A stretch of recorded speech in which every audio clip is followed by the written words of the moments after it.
Jake makes a world. Jacob Lawrence, a young artist in Harlem.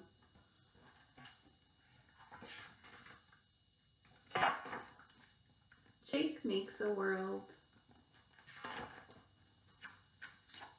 In the morning, Jake watches the sun wake up. He makes a big stretch, and the sun stretches too.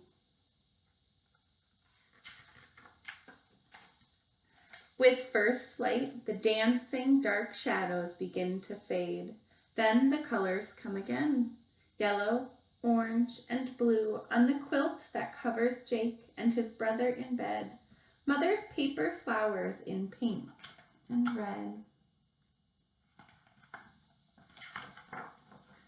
His feet sink deep into the thick blue rug. When his toes touch the ground, it's like a sky upside down.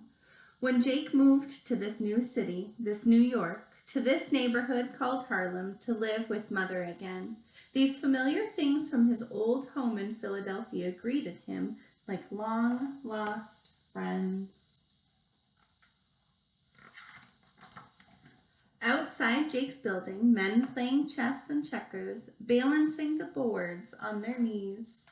Older boys sell fruit from a wagon or ice from a bucket, shouting for people to come down and get it. Mothers walk fast to work and more work. Signs promise home-cooked meals for 15 cents and a shoe shine to make you brand new.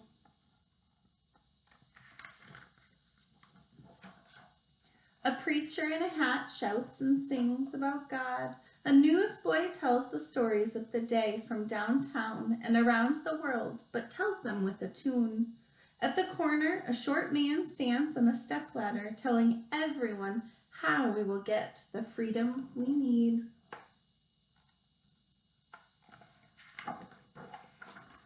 Most days after school, Jake goes to a place called Utopia Children's House.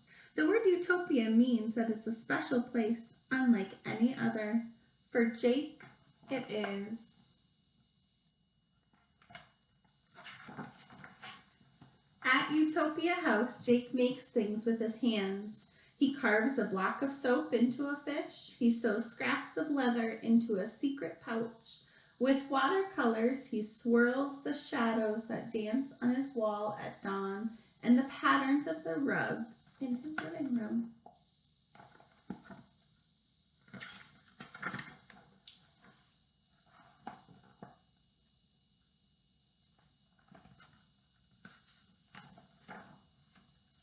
Jake takes a stick of charcoal and draws a pair of eyes to see everything the people on the street see.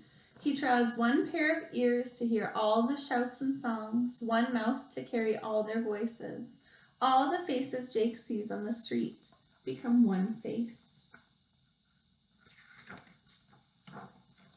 Jake shows this new face to his teacher, who smiles and nods and says, "You should see this, a very old mask from Africa." Jake stares at the mask for a long while, and then he makes his own mask from brown paper bags and glue and paint. When he is done, the mask smiles at him. Next, Jake takes a shoe box, and in the box he tries to fit the whole street. Inside are cardboard chessmen, tiny boys folded from construction paper, and mothers walking fast to work, wearing dresses cut from magazines. He stacks matchboxes to make buildings and paves the street with sandpaper.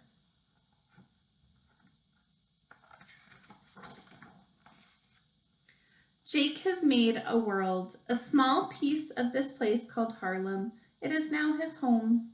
Jake's Harlem has all the shouts and songs and noises of the Harlem outside. But here they are not sounds, they are colors, they are shadows dancing, they are rhythms, they are light.